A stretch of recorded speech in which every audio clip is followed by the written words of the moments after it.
online.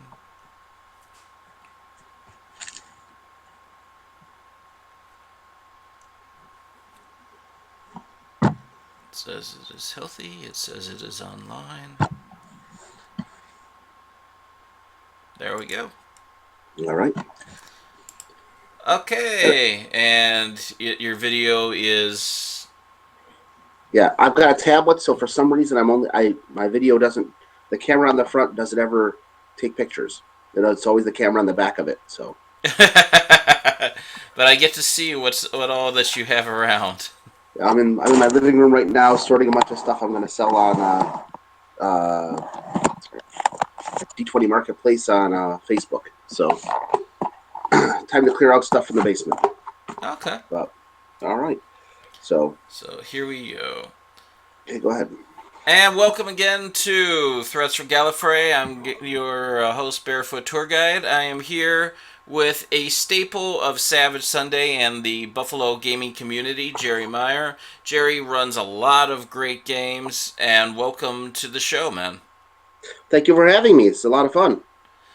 So the main thing I wanted to talk about, and I wanted to get originally do a roundtable because Tim's been talking to me, wanting to do roundtables at Savage Sunday, and well, when we just have a lot of good games going, it's hard to get that time in. So we're doing this now. What you're really good at adapting from Pathfinder and from other systems to Savage Worlds, and I wanted to pick your brain about your processes on that. How do you are running a D&D original edition module and go, there's a Savage World Sunday event coming up, and I'd really love to run this module for that. How do you convert it? What is your process here? The first thing I do is I look at what the overall theme of the adventure is. Pathfinder, for all its crunchiness, I think they still have some of the best written role playing modules out there. There's a lot of good adventures that mix combat and role playing, and Savage Worlds handles that mix very well, where you can have entire adventures where there's very little fighting, and you can have entire adventures where the focus is on combat. And because games like Pathfinder and D&D and other systems have a lot of good combinations, I look to those for quick adventures and also just things that I've enjoyed running in the past that I want to try with a new system. But I also look at where the time constraints and also the um, shortcomings are. Like Savage Worlds doesn't handle long dungeon crawls well. Getting into adventures like Studying of the Hill Giant Chiefs or most of the Session 5 of the Pathfinder Adventure Pass that are almost always long dungeon crawls don't always convert over well, but that also isn't a How so? bad How thing. so? What Well, what falls flat? with Savage Worlds, combats can take some time, and the efficiency of bennies in the game, which are assumed to be part of um, the player's survival rate, become a problem if they go from combat to combat and use a lot of bennies and don't have enough opportunities to get some back. You can always get bennies by role playing, but in combat sessions where a lot of the social hindrances aren't going to come up, and so role playing your weaknesses aren't going to necessarily get you as many bennies from some GMs, means that the characters can very easily and quickly run out of the things that make them successful in other game systems. And because of the scaling of Savage Worlds, where things like getting a raise or a critical hit for people who don't play Savage Worlds can quickly increase your damage exponentially, it means that one good hit can level a party. And if that happens too often, which is common in a game where you're going, hey, we enter a room and now there's 27 orcs or there's 13 kobolds or whatever, just the numbers involved can make it into a slaughterfest for the players or a slaughterfest on the players. And so you sometimes have to take what the theme of the adventure is and start with that first. What's the game supposed to do? Is this supposed to be an adventure where the players are running around just slaughtering orcs, or is it a mystery? Is it a role playing situation or a social conflict? And pick through the adventure and figure out what are the things that you want to use, what are the things that were great about the adventure, and what's going to convert over well to Savage Worlds. Because a game like Savage Worlds in fantasy, for example, Savage Worlds magic users have more ability to cast spells because of the way power points work, but tend to have fewer spells themselves. And so they're not going to have all of the spell options that like a 7th level wizard in D&D would do, or in Pathfinder where a wizard can have dozens of spells at its disposal. So you have to make sure the adventure is designed so that some of the traps and things will be available to the available as conflicts for the players with the abilities that they're going to have, or make sure that those abilities are there, because Savage Worlds lets you be more flexible with what you can do, but there are some things that just don't exist in one system or another. And that just goes to note taking for the most part, just deciding what's going to keep and what you're not. And So also, or if you're making the pre-gens, making sure that your pre-gens are set so that everybody has something that they can do in some way to solve the problem or have the spell that's needed to get through the situation. exactly. One of the things that a game like Savage Worlds does well is that everybody has a chance to do something, even in combat. One of the things I like about Savage Worlds is that it doesn't take much to become mediocre at combat. And so you can have somebody who says, I want to be the spellcaster, or I want to build a skill monkey, or I want to be the healer, or I want to be the basket weaver. And when creating that character, they can just drop a point or two into a combat skill and be good enough at it to survive combat and not be that character who, like in the classic D&D games we always joke about, I've cast my magic missile, I'm the wizard, I'm first level, for the rest of the adventure, I'm just wandering around and back hoping somebody doesn't hit me. In this game, your first level wizard can still have the equivalent fighting ability of a 0 level fighter in D&D and can handle himself. And so that means you don't have to build every character to be as 100% combat-y as possible.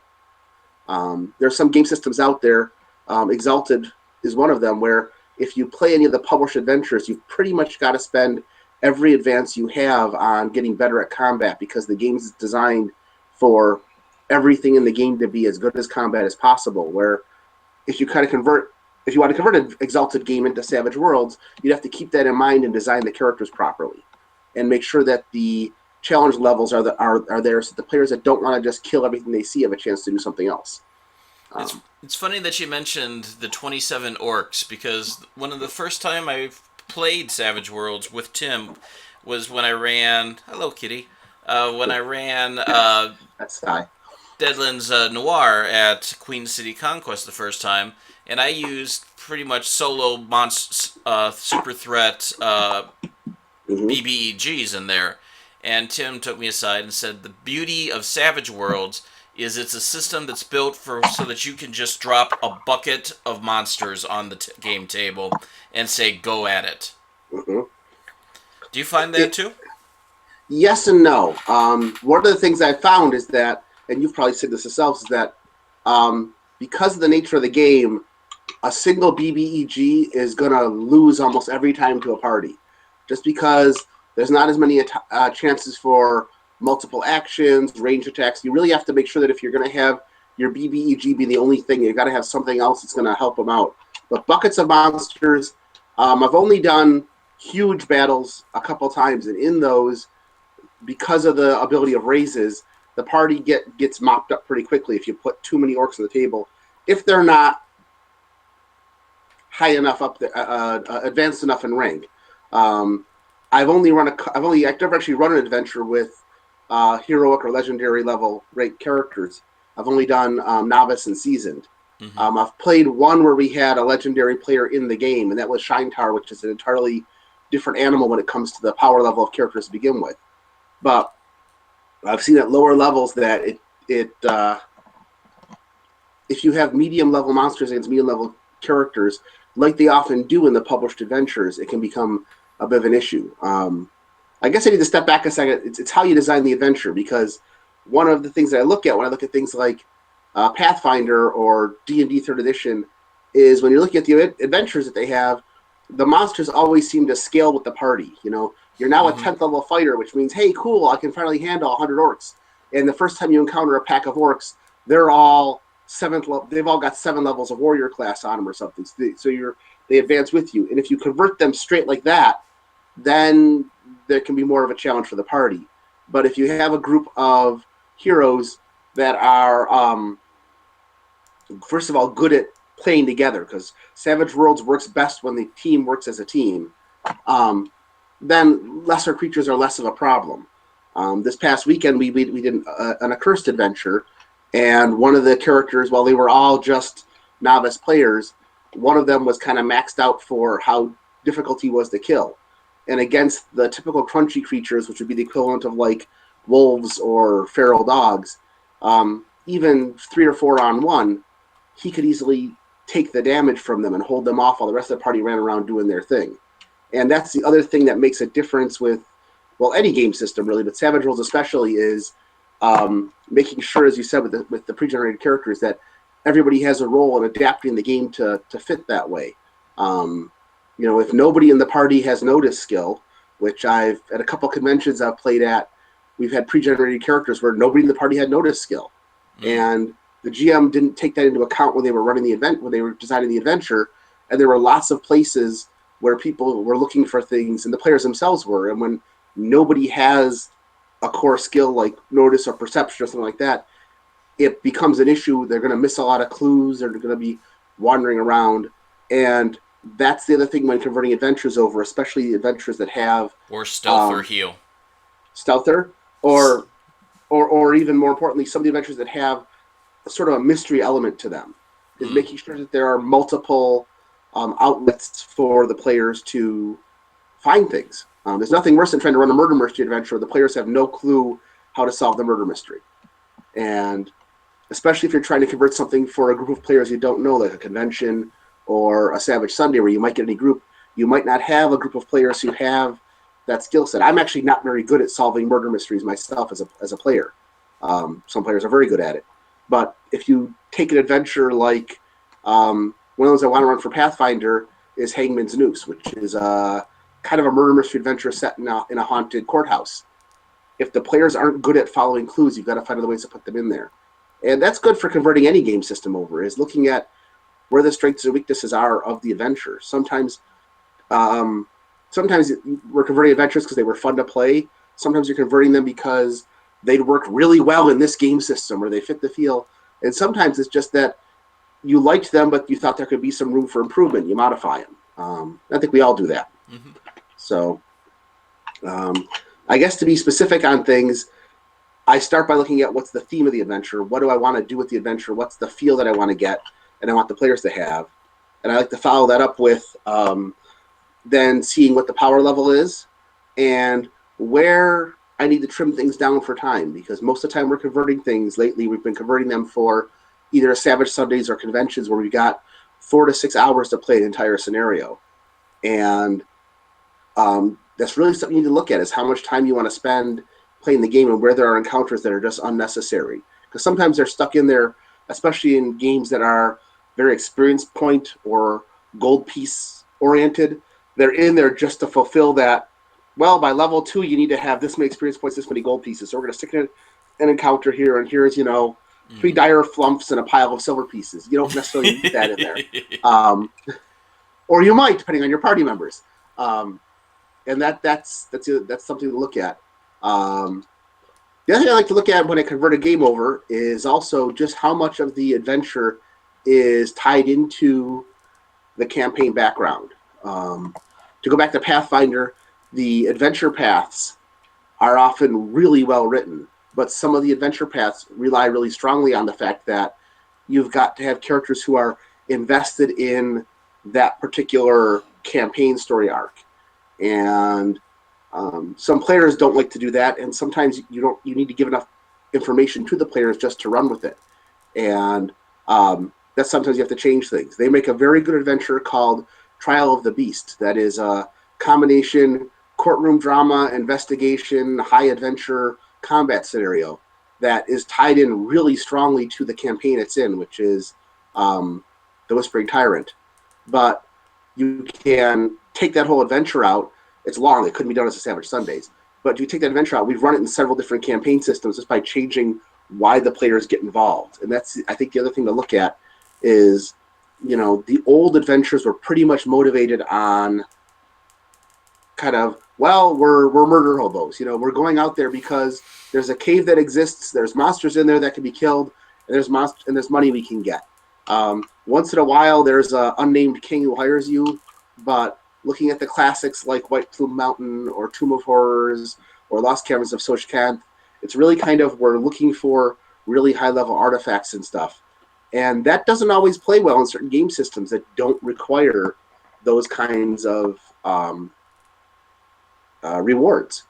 Right. And when you look at a game like again, we'll go back to Savage Worlds or a game like Barbarians Lemuria, where items, magical treasures are really either one-use things like potions and herbs and things, or are very few and far between. You don't see a lot of characters in most of the Savage Worlds games I've played running around where everybody's got a +5 sword and a armor, and that's important to keep in mind. And that brings me to the next thing I was going to talk about, which is converting non-character stuff over to a game system. Is looking at where the power creep comes in, because in a game like Savage Worlds or Barbarians Lemuria, or any other game system where you've got Cortex, where you've got very tiny dice rolls. In D&D, you've got a D20.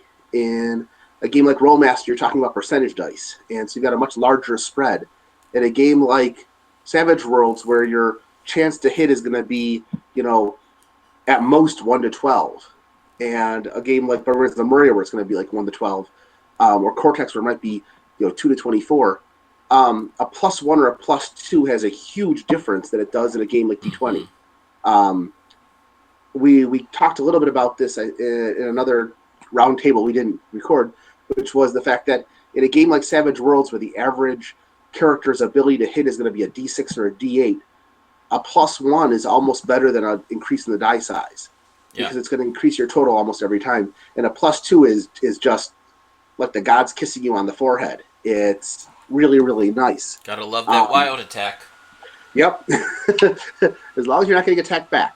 So that's something to think about when you look at a game like a good example is I converted over Into the Haunted Forest from Pathfinder, which is a introductory level adventure where basically it starts out with a very short kind of combat or non-combat encounter, followed by a bar fight, followed by a quick mystery, somebody steals an item, and then the party goes on a short quest to recover 5 artifact level artifacts, basically.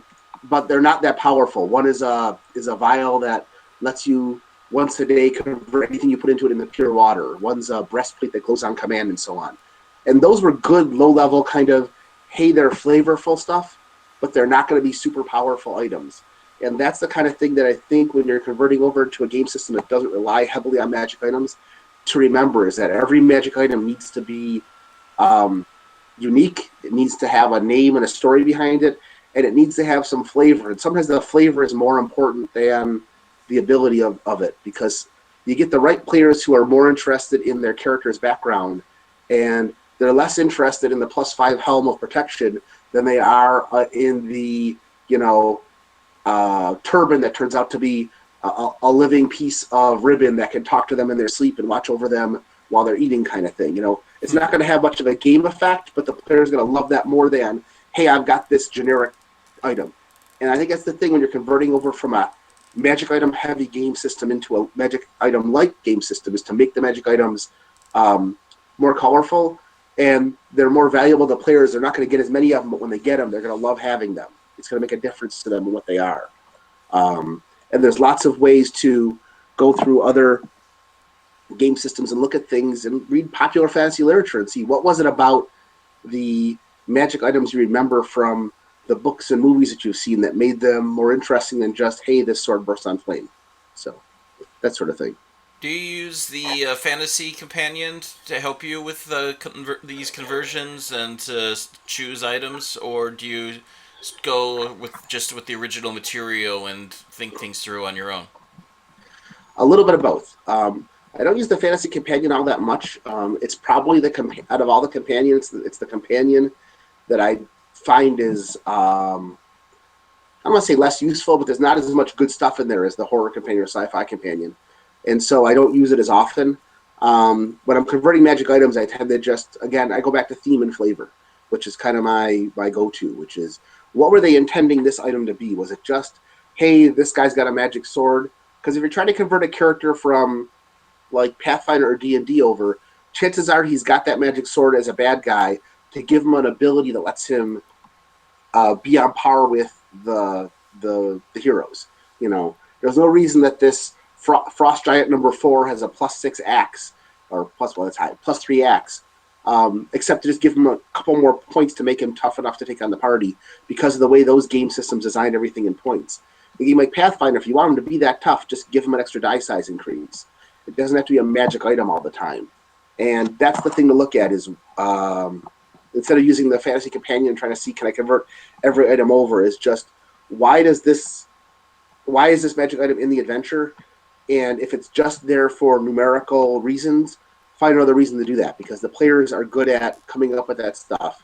It doesn't mean don't give your players a +1 sword once in a while, but if you went through your average 5th or 6th level adventure, there's a lot of those floating around. I have not tried converting most of the 5th edition adventures over because they have fewer magic items, or not because, but they have fewer magic items, and that doesn't become as much of a problem. But for regular stuff, I don't use the fantasy companion as much. I just try to look through the core Savage rulebook and see how to do the same thing either with a magic item or without it. And which Savage Worlds, to its credit, does very well. There's lots of ways to do the same thing. And something to think about. How about for that +5 wielding goblin chieftain that you were talking? How do you build him? Do you build him from scratch? Do you go into the bestiaries? Do you go online and find what other people have done for creating similar creatures? How do you make your monsters when you're doing a conversion? Well, first of all, I start looking at just what was the equivalent level of the creature in the game system. The Savage Worlds ranks and advances don't correspond directly to levels, but it's a good way to start. If you've got a creature that was 5th level, that should be the decent equivalent of a seasoned monster.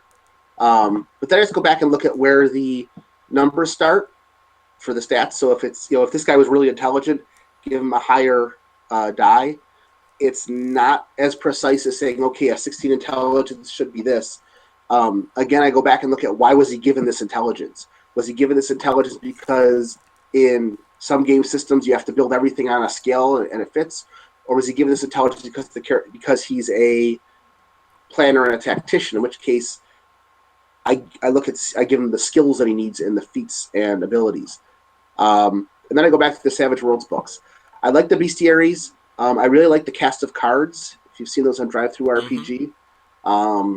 Luckily, they had a sale on those a while back, and I picked up almost all of them. You have the mobs. I saw you pick up the Deadlands Noir one. You do have the mobster one, right? Yep, I've got all of them but the Terracotta Warriors ones. That's the only set I don't have. Don't really have a lot of use for Terracotta Warriors. I don't, and more importantly, I don't think I need like a dozen different kinds of them.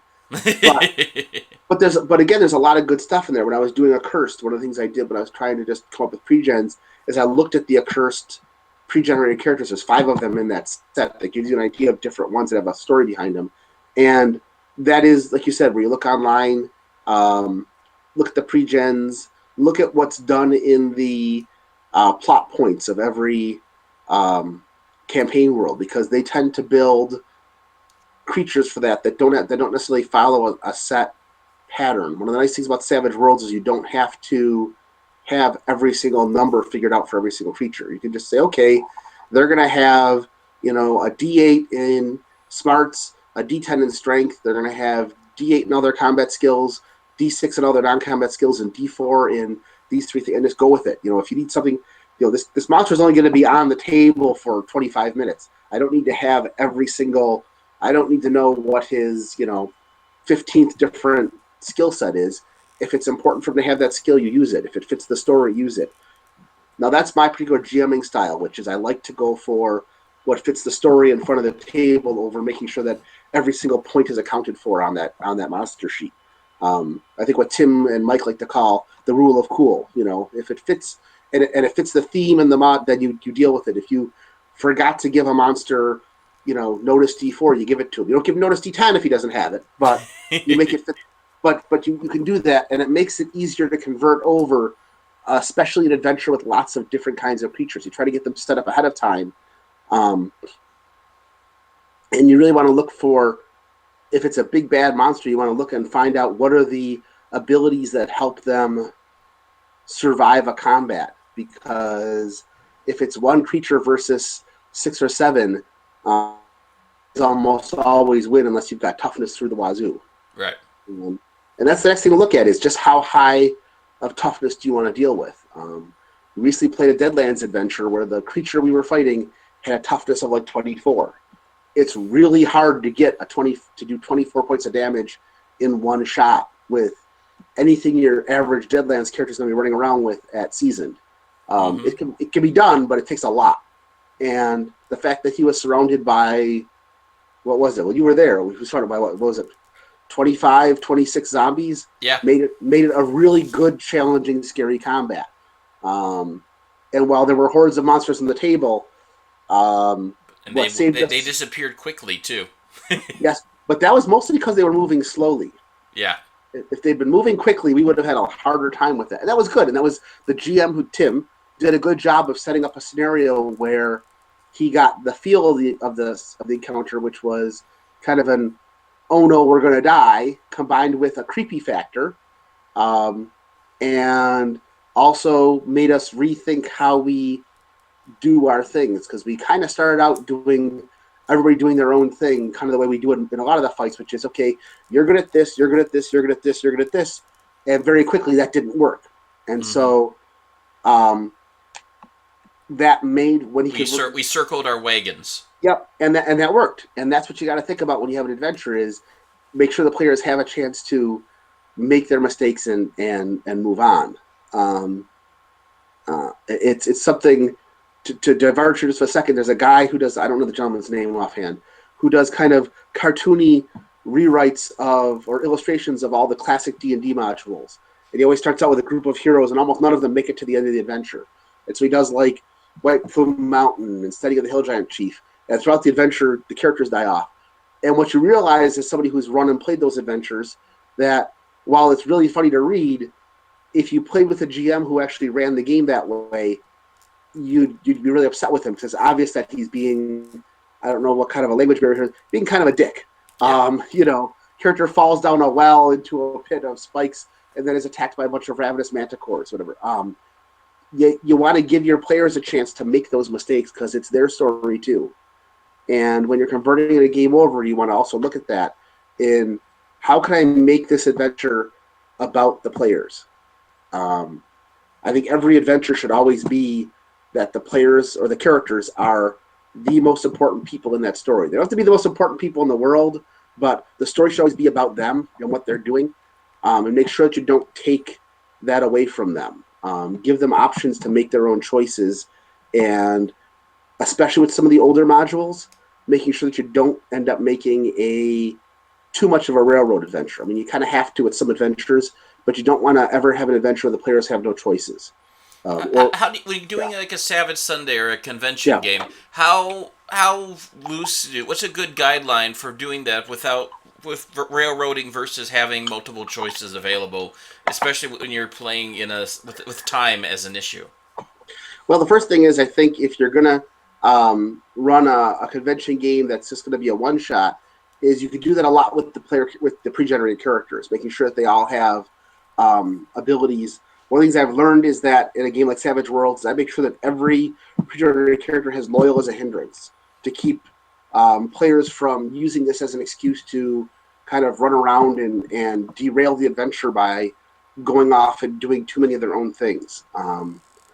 We've all had players who, while they're having a good time, sometimes take it upon themselves to see just how well they can derail the adventure. Mm-hmm. And hopefully you can just talk to them and explain to them that you can't do that in a convention adventure. But we've had adventures where I've had players that spent an entire half hour trying to pull them back in, because they've got a tangent they want to go on, and because they have no reason to stick to the party, they just run off. And you can either write them off or not. So that's one thing you can do, is to start out by making sure that the player characters are all balanced. If they have a reason to work together, unless the scenario really means that you shouldn't be doing that. And then keep an idea of what you've got for time. You you kind of follow the the the the Dungeons and Dragons Adventurers League model, which is, you know, a small encounter, a role playing or wandering encounter, and then another small encounter, and then a setup, and then the big bad fight at the end. And if you're running a fantasy game, that's kind of the way to do it. To make sure that you've got enough little things in there. If it's a new game system, I like to start out with a, even if it's not in the game, move the story to the point where the players have a very short combat encounter.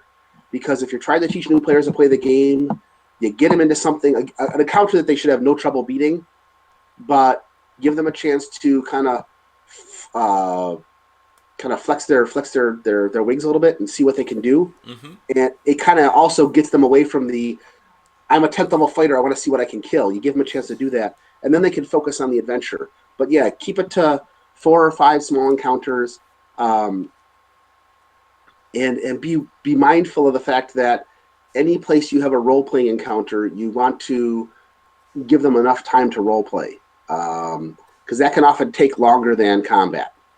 And when you're doing a convention encounter, knowing where to cut, as I said before, knowing where to cut out the extraneous fighting.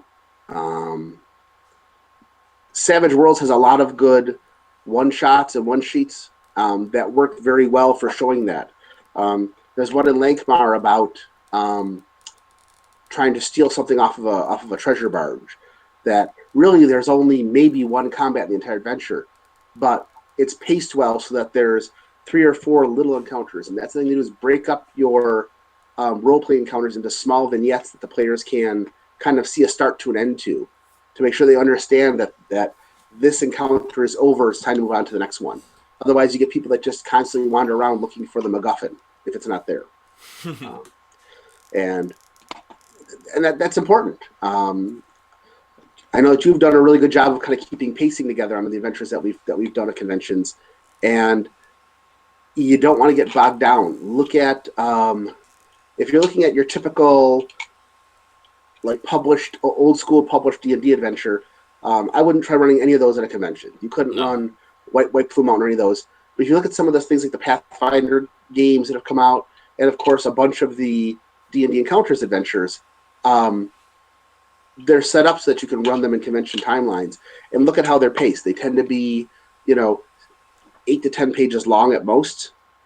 And if you're trying to convert another system over, like Crown of the Cobalt King, that's one that's going to be just too long, even though it's only, I think, 25 pages long or 30 pages long. It's obviously a multiple of 16, like 32. It's much too long to run at a convention. The Hollow's Last Hope, while it's a shorter adventure, it's about 16 pages long.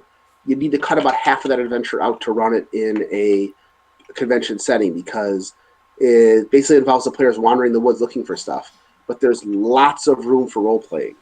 And the final kind of dungeon area is about 16 to 18 rooms. And you'd really want to cut out some of the wandering about bits. And when you got to that, you'd really want to take almost all of the actual encounters in that final dungeon out and just have the encounter with the big bad and maybe one other person in there. I haven't converted that one over yet, but it doesn't. You got to cut yourself short on some things when you're trying to convert over for a convention. Now, the flip side, if you were doing this for a campaign style at home, if you had a bunch of friends around, you're like, hey, we've got, every week we're going to get together and play for 6 to 10 hours and then go to town and expand it as much as you want. If you're going to keep in the things that they like, if they like dungeon crawls and stuff, then make sure you give them adequate places to stop and heal, or at least kind of recover what they're doing, and make sure you've got enough things like healing potions and bandages or whatever you're going to use, because especially in a game like Savage Worlds where wounds have a definite effect on the party. For players who haven't played Savage Worlds, basically your character has the equivalent of 4 hit points. And every time you lose a hit point, it gives you a penalty of -1 on everything you do, and it's cumulative. So having, if you're playing D&D and you're down, from 60 hit points, you're down to 30, You're like, oh, I'm just down to 30 hit points. Well, I just got to be careful of what I do. If you're in Savage Worlds and you've lost 2 wounds, you're at -2 to everything, and that means that your chances of doing anything are very slim, and unless you have really high stats, and that has a definite effect on what happens later on. And that's the other thing to keep in mind when converting a game over is attrition on the party. The fact that the players are going to be at reduced resources compared to what they're encountering sometimes. I used to do some work with a company called Dark City Games. They made games for the fantasy trip. And one of the issues we had when looking at submissions was that some GMs and writers would write encounters that every encounter was an equivalent level encounter. So if you had 4 characters built on 40 points, you were going to encounter 4 bad guys built on 40 points. And that's fine for the first encounter, but after 9 or 10 of them, your 4 characters built on 40 points have like cumulative, 10 points worth of abilities between them. And that attrition just eventually wears down. That there were times you couldn't complete the mission because there was no way for the party to heal enough. So when you're looking at a game like, if you're going to convert some of the old school D&D games over, or some of the Pathfinder adventures, you play a game like the very first adventure, Rise of the Rune Lords with Burnt Offerings, has a great dungeon crawl at the end. It's really interesting, but it's 3 levels deep, and if you didn't give your players a chance to stop and heal or recover, your spellcasters aren't going to have enough power points. You're going to have, just so many wounds you can heal. The good news is if you broke it up by nights, they'd get bennies back. But you need to look at what's going to be available for your party without making it something they're going to carry around forever and ever and ever. Don't give them here's 400 healing potions. Have a ball. So they're going to have them from now on. One of my favorite items from the old basic D&D games was, and I think it was the Staff of Healing, which let the person wielding it heal anybody once a day. So every party member gets basically 1 extra free healing per day, which is the equivalent of like in Savage Worlds, it'd be like getting 1 wound back. But it's still a resource they're not going to use indefinitely. But it's something that gives you a chance to let somebody do something. And it also takes away the need for the, walking first aid kit cleric character. Mm-hmm. So keep that in mind because there are things that are not going to be in some adventures. In a game like Pathfinder, there are, especially when you get into the mid levels, there are lots of ways for characters to have powerful healing abilities. You can have a party that doesn't have a single divine character, but if they've got a fighter, a barbarian, a ranger, a rogue, a witch, and an oracle, they've got lots of opportunities in there for somebody to have a simple magic item to heal with, which Pathfinder drops around in vogue. You're supposed to know that by 8th level, you're supposed to have, 30,000 gold pieces worth of magic items, and they assume you've got them. And the adventures are written that way. And if your character is sitting on his pile of gold waiting to buy a castle, he's going to be overwhelmed. And so look at that when you look at the adventure, is what do they expect the players are going to have? What are they dropping in the adventure itself? So I know I'm kind of repeating myself, but the thing I look at, again, it goes back to themes. What are you trying to get? You can't convert any game system over directly from one to the other. You and I both grew up in the age when there were lots of superhero games out there. And so we had games like Villains Vigilantes, Marvel Superheroes, DC Heroes, Champions. To a lesser extent, the Palladium one. Was it the Super World or Heroes Unlimited? And we all did the same thing. Oh, I like this. I want to convert Batman from DC Heroes to Marvel. I want to convert the Hulk from Marvel to the Vigilantes, which is not easy to do. You had to look at what are we looking at for a theme because the game systems are different, and you have to see what do I want to get out of this. The Hulk should be big and strong and tough to kill and not too smart, and he doesn't hit all that often, but when he hits, he hurts a lot. That's what you want to do, and you look at how do I do that in this game system. So if you wanted to take a GURPS adventure, for example, take the old classic GURPS adventure Orc Slayer, okay, and convert that over to Savage Worlds. you want to look at each encounter, and that's mostly a combat adventure, and see what was it about each encounter that was important. The final bad guy you fight is a dwarf warrior. He's got decent combat skill, but he's got ridiculous armor. You've got to really work hard as a team to penetrate his armor. And so in Savage Worlds, you wouldn't give that character D12 plus 2 strength, D12 plus 2 to hit. You'd give him decent strength and decent accuracy, but you'd give him the best armor you could, and then look through the various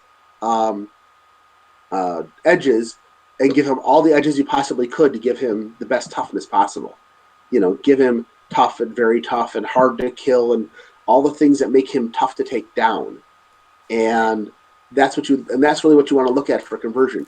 That character in GURPS was just a pointed character. It was just, we're going to give him a bunch of points. And part of the reason he was tough to kill is because he was a one-shot character in GURPS, which meant that he didn't have to have any survival skills. It's the same problem GURPS had with orcs. It was, in GURPS, your characters are built on 100 points, and you might say, oh, look, here's a group of, 5 20-point orcs or 40-point orcs. That's fine, but where your adventuring hero has 100 points and has spent 20 of those points in combat skills and the other 80 points in role-playing stuff, actually having an intelligence above 8 and having, the orcs are 20 points that it's all in strength and fighting ability, and that's it. And so it's not always a fair, and that was something it took the game company a while to look at. When you're designing characters for a role-playing game, that's an important factor, is converting over.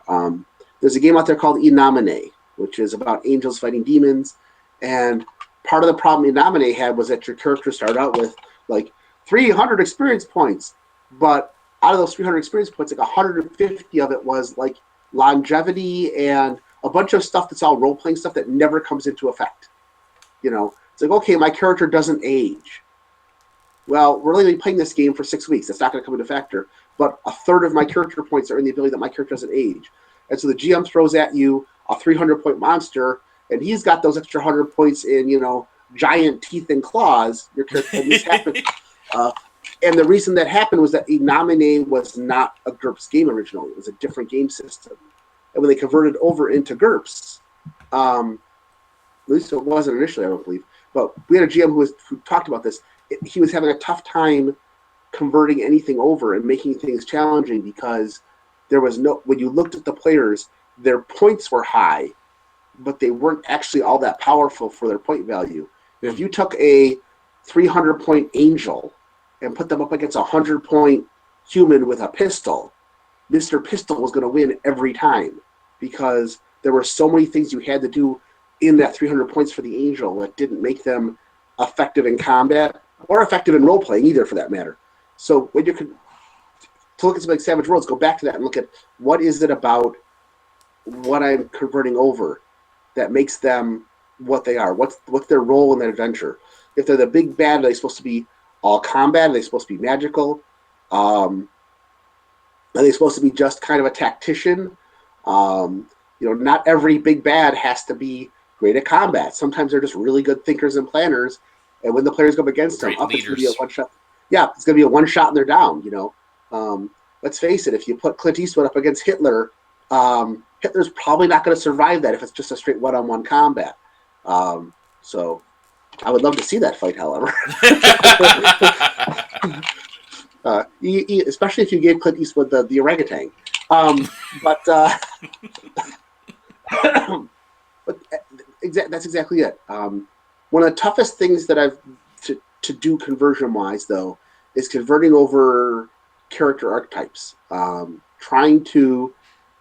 We've tried several times. It's tricky trying to create a bard, especially a Pathfinder bard, in Savage Worlds at low levels.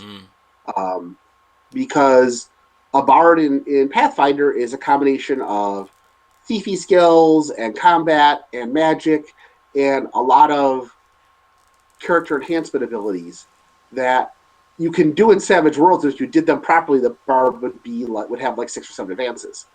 And so you have to look at converting characters over, especially NPCs or people that are going to be with the party, and look at what are the limitations that you can give them, and what do you just have to drop out to keep flavor. there are not a lot of cantrip style spells in Savage Worlds. There's a way to do them with edges and spells and such, but it's not easy. Mm-hmm. You create a pretty much your basic first level spellcaster in Savage Worlds is probably going to have three spells. One of them is almost always going to be Bolt, um, uh, Yep.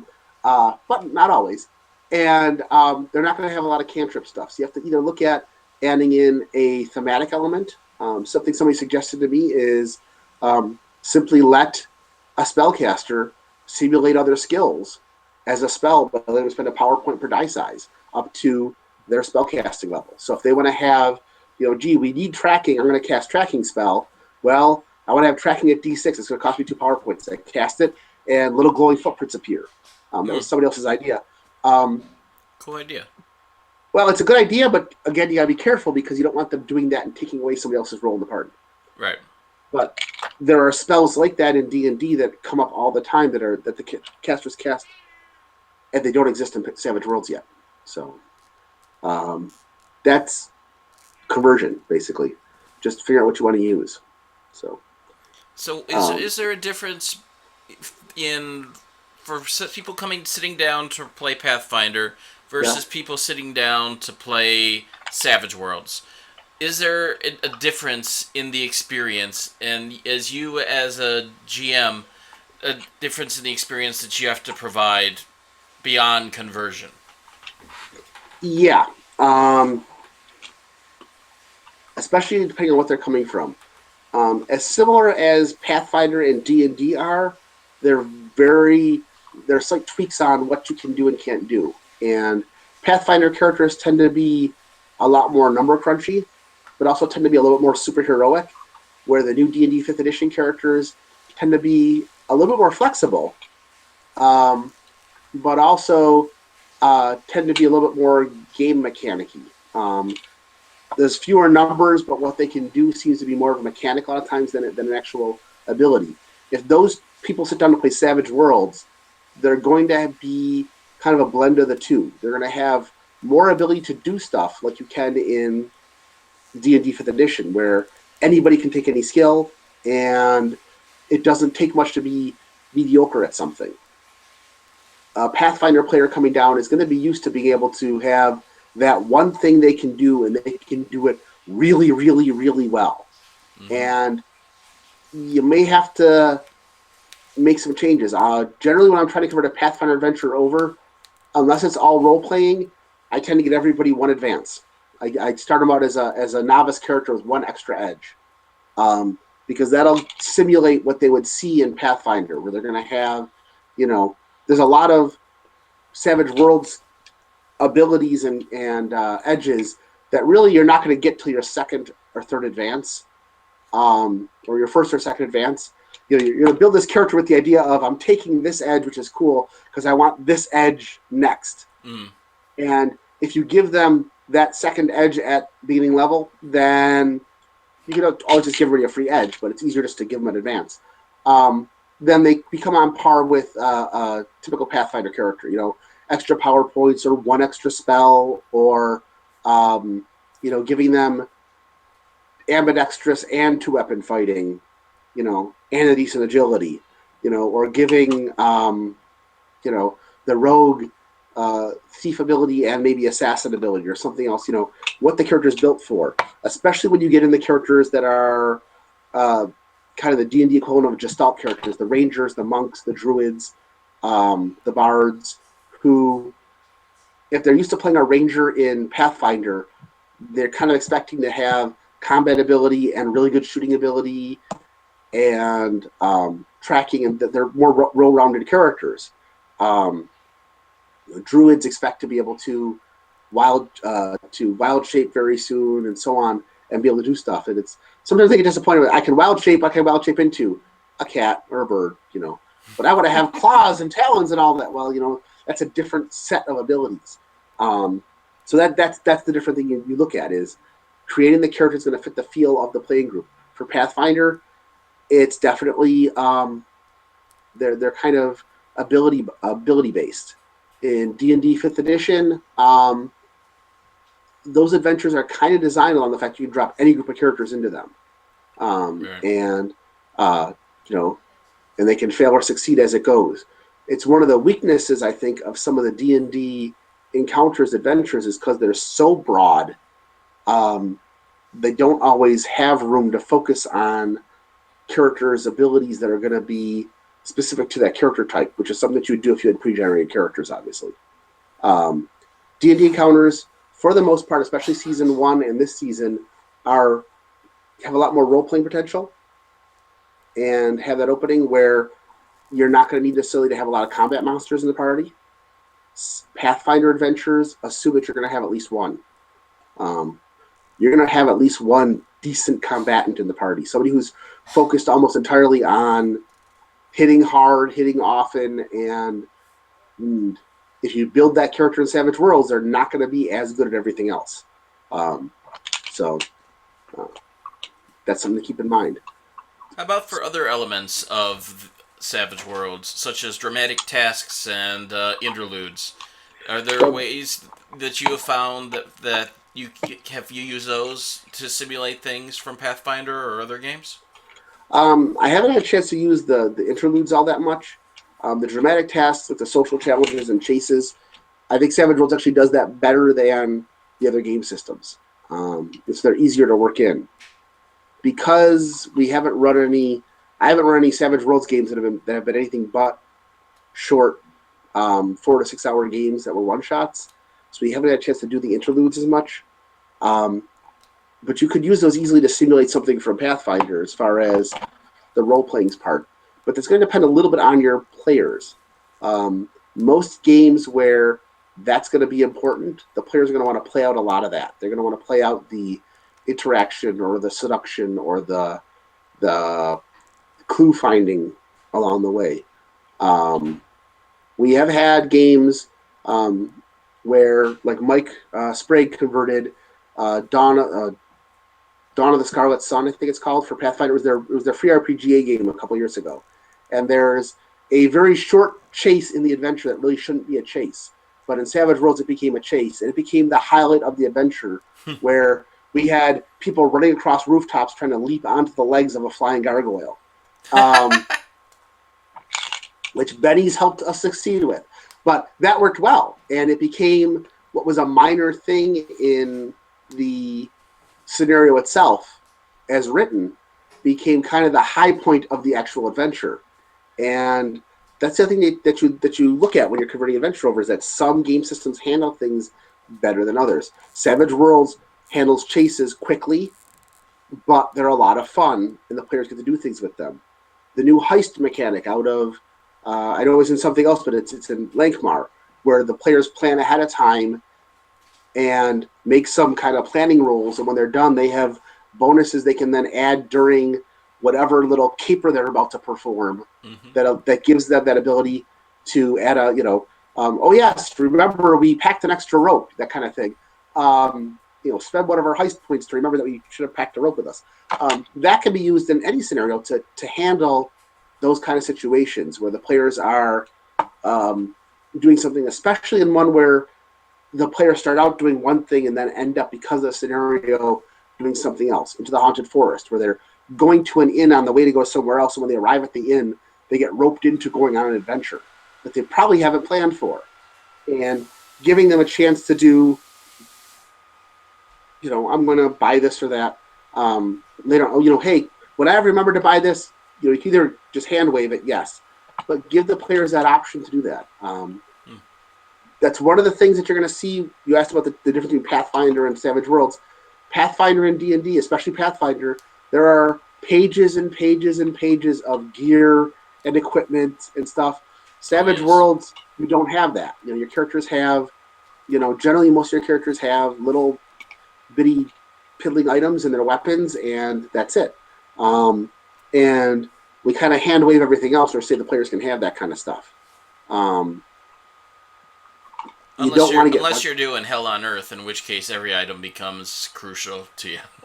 I haven't played that one yet. I don't own that one yet, and I can imagine that's going to be fun. That's the next thing I like to try as a I'm post-apocalyptic gonna setting. be running one of Hell on Earth for the next Savage Sunday. That would be fun. that would fit the heat wave situation, wouldn't it? Yes, it Um, would. I don't think there's anything wrong with gobs of gear. The one thing I do is as a GM, I kind of hand wave encumbrance as long as the players aren't trying to carry everything and its brother. I hmm don't worry about if somebody has, oops, that one extra knife just took you over your carry capacity. I don't worry Same about here. that. Which also means that some of the edges that are out there become less useful. Like, is it brawny that gives you 8 times your carry capacity? Yeah, Um, but it yeah, also gives you a +1 to your toughness too. right, So, which is nice. Uh, but again, if they're going to have that, let them do. That's what you also let them do insane feats of carrying and strength and so on. hmm So when you come back to that, that's something else to consider. That Pathfinder and D&D Third Edition were both built on the idea that encumbrance was really a factor of what kind of armor are you wearing. That your armor is going to be what determines how heavy, how fast or how slow you are. And so if you're going to convert that over to Savage Worlds, keep that in mind that a character in Pathfinder wearing full plate mail is supposed to be moving at a lower pace than somebody who's wearing leather armor. mm. And if you're ignoring the encumbrance abilities, make sure you factor that into the character in Savage Worlds if that's important to you and the players. Otherwise, you're going to have everybody's going to be wearing heavy armor because it doesn't matter. It doesn't slow your character down as much. That's because Pathfinder is a more number crunchy game. It's you sit there and you figure out, okay, I'm about to hit, so I'm going to use power attack, which gives me -3, but I have furious focus, which gives me ignore that for the first round, +3 for weapon specialization, +1 for this, and it becomes adding the numbers together. Where it's Savage Worlds, it's like, okay, I roll a D8, I'm going to hit, you know, Yep. and makes it faster. So Cool. So, Jerry, any final thoughts on conversions and creating your own Savage Worlds from other existing material? I think I'm going to go back to the first thing, which is start with what's the theme in the field and what you're trying to convert. Don't worry as much about the numbers. Start first by saying what do you want to convert this adventure for? What do you want it to feel like?